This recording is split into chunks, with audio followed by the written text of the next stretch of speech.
ስኬት ለምን እንደ ተራራ ጫፍ ናፈቀችን?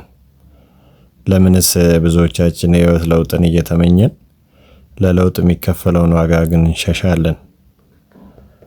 ዛሬ የዓለምን የሥነ ጽሑፍና የጥበብ ታሪክ የቀየረውን የታዋቂውን ጣሊያናዊ ገጣሚና ፈላስፋ ዳንቴ አሊግሪ አንድ እጅግ አስደናቂ ንግግር እናያለን። ዘ ፓዝ ቱ ፓራዳይዝ ቢጊንስ ኢን ሄል ይላል። ወደ ገነት የሚወስደው መንገድ የሚጀምረው ከገሃነም ውስጥ ነው እንደማለት ነው። ይህ አባባል ለጆሮ ቀላል ሊመስል ይችላል። ነገር ግን ውስጥ ያለውን አንበሳ የሚቀሰቅስ የስነ ልቦና መሰረት ያለው ጥልቅ እውነት ነው። ዳንቴ አሊጊሪ በ13ኛው ክፍለ ዘመን የነበረ የጥበብ ሰው ነው። የእሱ ትልቁ ስራ ዲቫይን ኮሜዲ የተሰኘው መጽሐፉ ነው። በዚህ መጽሐፍ ውስጥ ዳንቴ የሰው ልጅ መንፈሳዊና ስነ ልቦናዊ ጉዞ በሶስት ደረጃዎች ይገልጻል። የመጀመሪያው ደረጃ ገሃነም ነው። ይህም ደግሞ የውድቀት፣ የጨለማና የህመም ስፍራ። ሁለተኛው ደግሞ መንጽሔ ነው፣ ራስን የማጥራትና የመለወጥ ሂደት። ሶስተኛው ደግሞ ፓራዳይዝ ወይም ገነት፣ የሰላም የብርሃንና የድል ምዕራፍ። ዳንቴ የሚነግረን ትልቁ ቁም ነገር ወደ ብርሃኑ ወይም ወደ ገነት ለመድረስ መጀመሪያ በጨለማው ወይም ገሃነም ውስጥ ማለፍ የግድ መሆኑን ነው። ሰዎች ሁልጊዜ ውጤቱን ወይም ገነትን ይፈልጋሉ። ሀብት፣ ስኬት፣ ሰላማዊ ትዳርና ክብር፣ እነዚህ ሁላችንም ገነቶች ናቸው። ነገር ግን አብዛኛው ሰው ሂደቱን ወይም ገሃነምን ይፈራል። ገሃነም ማለት ሌሊት ተነስተ የምትለፋው ድካም፣ ሰዎች ሲንቁ የምትውጠው እንባ፣ ብቸኝነት፣ ተደጋጋሚ ውድቀት እና የራስህን ድክመት ፊት ለፊት መጋፈጥ ነው። ያለ መስዋዕትነት የሚገኝ ስኬት የለም። ዳንቴ እንደሚለው እውነተኛው የድል መንገድ የሚጀምረው ካለህበት መከራ ውስጥ በጽናት ስትቆም ብቻ ነው። በስነ ልቦና ሳይንስ ይህ ፖስት ትራውማቲክ ግሮዝ ይባላል። አንድ ዛፍ ጠንካራ ስር የሚሰደው በከባድ ንፋስና ዝናብ ውስጥ አልፎ እንደሆነ ሁሉ የሰው ልጅም ማንነቱ የሚገነባው በፈተና ውስጥ ነው። ለሚቀጥለው ድል ካርታ የሚሆንህ ውድቀትህ ነው። መሰበርህ ደግሞ አዲስና ጠንካራ ማንነት ለመገንባት የሚሆንህ ግብአት ነው። ስቃይ ደግሞ የውስጥህን ብርታት የምትለካበት ሚዛን ነው። በአሁኑ ሰዓት ብዙዎቻችን ህይወት ከበደኝ፣ መንገዱ ጨለመብኝ እንላለን። ነገር ግን ይህ ጨለማ የአዳር ሳይሆን የንጋት ምልክት እንደሆነ አንረዳም። በሀገራችን ስኬታማ የሆኑ ሰዎችን ታሪክ ብናጠና ሁሉም የራሳቸው የሆነ ገሃነም ነበራቸው። በረሃብ፣ በስደት፣ በውድቀት አልፈው ነው ዛሬ የምናያቸውን ታላላቅ ሰዎች የሆኑት።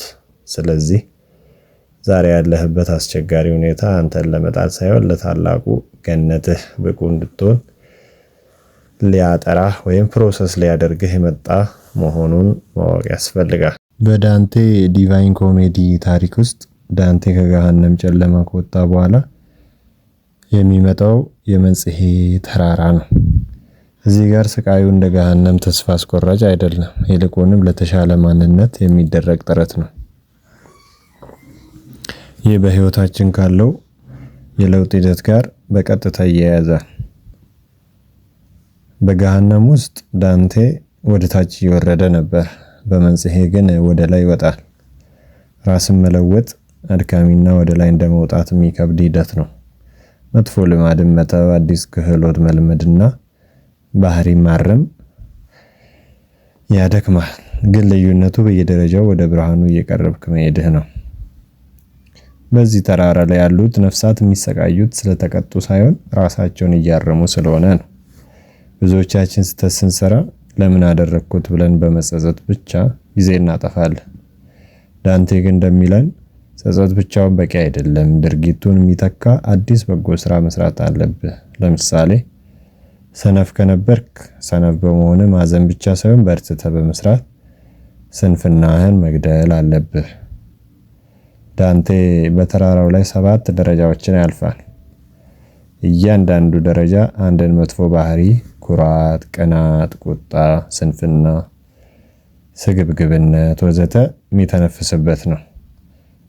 ህይወትን በአንድ ቀን መቀየር አይቻልም። ትልቁን ለውጥ ለማምጣት ትንንሽ ድክመቶችን በየተራ ማሸነፍ ይጠይቃል።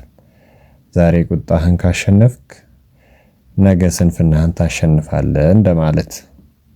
በዚህ ምዕራፍ ውስጥ የሚገርመው ነገር ሰዎች እየደከሙና እየተሰቃዩም ቢሆን ደስተኞች ናቸው። ምክንያቱም ወዴት እየሄዱ እንደሆነ ስለሚያውቁ። ይሄም ደግሞ ለትልቅ ግብ የምትከፍለው ዋጋ አያምህም ነው። ለፈተና ስታጠና የምታድረው እንቅልፍ ማጣት አይከፋህም። ምክንያቱም ውጤቱ ይታይሃል። ለምን እንደሚለፉ የሚያውቁ ሰዎች እንዴት ለሚለው ጥያቄ አይበገሩ። ዛሬ የምታደርገው ጥረት፣ የምታነበው መጽሐፍ፣ የምትሰራው ስፖርት ሁሉ የመንጽሔ ተራራ ጉዞ ነው። ዳንቴ ተራራውን እየወጣ ሲሄድ እየቀለለው ሄደ። አንተም መጥፎ ልማዶችን ስትጥል ህይወት እየቀለለች ትሄዳለች። ተራራ በአንድ እርምጃ አይወጣም። ዛሬ ትናንት ከነበርከው በ1% እንኳን ብትሻል ተራራውን እየወጣህ ነው። ወደ ገነት ወይም ስኬት ለመድረስ ገሃነም ወይም መከራ ውስጥ ማለፍ ብቻ ሳይሆን ራስን የማረም ስራ ውስጥ መቆየት የግድ ነው። ራስን ካላጠራ ገነት ብትገባ እንኳን ገነትነቷ አይታይህም። እውነተኛ ነፃነት ከውጭ የሚመጣ ስጦታ ሳይሆን ከውስጥ የሚገነባ ድል ስለሆነ። ዳንቴ በገሃነም ውስጥ መከራን ተቀብሏል። በመንጽሔ ተራራ ላይ ራሱን አርመዋል። አሁን ግን ወደ ገነት ሲገባ መንገዱ ከመሬት ተነስቶ ወደ ከዋክብትና ወደ ብርሃን ይሆናል። በዚህ ምዕራፍ ውስጥ ለህይወታችን የምንወስዳቸው 4 ታላላቅ ቁም ነገሮች አሉ። የመጀመሪያው ብርሃንን እንደ ዕውቀት። በገነት ውስጥ ሁሉም ነገር በብርሃን የተሞላ ነው። ዳንቴ ወደ ላይ በወጣ ቁጥር ብርሃኑ እየበረታ ይሄዳል። እውነተኛ ገነት ማለት ብዙ ገንዘብ ወይም ቁሳቁስ ማከማቸት አይደለም። ይልቁንም ስለ ራስህ፣ ስለ ዓለምና ስለ ፈጣሪ ያለው ዕውቀትና ግንዛቤ ወይም አዌርነስ ሲጨምር የምታገኘው ብርሃን ነው። ነገሮች ግልጽ ሲሆኑልህ ጭንቀት ይጠፋል። ሁለተኛው ደግሞ ፍጹም ስምምነት ነው። ሃርመኒ ኤንድ ኦርደር ማለት ነው። በዳንቴ ገነት ውስጥ ሁሉም ከዋክብትና መላእክት በራሳቸው ምህዋር ይሽከረከራሉ። አንዱ ከሌላው ጋር አይጋጭም። ስኬት ማለት በውስጥ ሰላም ሲኖር ነው። ልብህ፣ አይምሮህና ተግባርህ አንድ ሲሆኑ ገነት ውስጥ ነህ። የምታስበውና የምታደርገው ነገር ሲጣጣም የሚፈጠር ትልቅ እርካታ አለ። ሶስተኛው ደግሞ ዘ ስቴት ኦፍ ማይንድ ነው። ገነት በውስጣችን ናት። ዳንቴ በገነት ውስጥ ሲዘዋወር የተገነዘበው አንድ ነገር አለ። እያንዳንዱ ነፍስ ያለችበት የደስታ ደረጃ ቢለያይም ሁሉም ግን ፍጹም ደስተኞች ናቸው። ትንሿም ነፍስ በትልቅ ቦታ ካለችው ነፍስ ጋር አትቀና። እውነተኛ ስኬት ራስን ከሌላ ሰው ጋር ማወዳደር ማቆም ነው። ያለህበት ቦታ ላይ ሆነ የምትሰጠው ፍቅርና የምታሳየው ቅንነት የገነትህ መለኪያ ነው። ካለህ ነገር ጋር በሰላም መኖር ትልቁ የድል ጫፍ ነው ይላል ዳንቴ። አራተኛውና የመጨረሻው ደግሞ ፍቅር ነው። የመጽሐፉ የመጨረሻ መስመር እንዲህ ይላል፣ the love that moves the sun and the other stars። ፀሐይና ከዋክብትን የሚያንቀሳቅሰው ያ ፍቅር ይላል። ይሄ በገሃነም እንድንጸና ያደረገን፣ በመንጽሔ እንድንለወጥ የገፋፋን ትልቁ ኃይል ፍቅር ነው። ለራስህ፣ ለቤተሰብህ፣ ለዓላማ ወይም ለፈጣሪ ያለ ፍቅር ነው ወደ ብርሃኑ የሚመራ። የዳንቴ ጉዞ የሚነግረን ታላቅ እውነት አለ። ገነት የሚገባው ገነትን በተመኘ ሳይሆን በገሃነም ውስጥ ማለፍ የደፈረና በመንጽሔ ተራራ ላይ ራሱን የገነባ ብቻ ነው።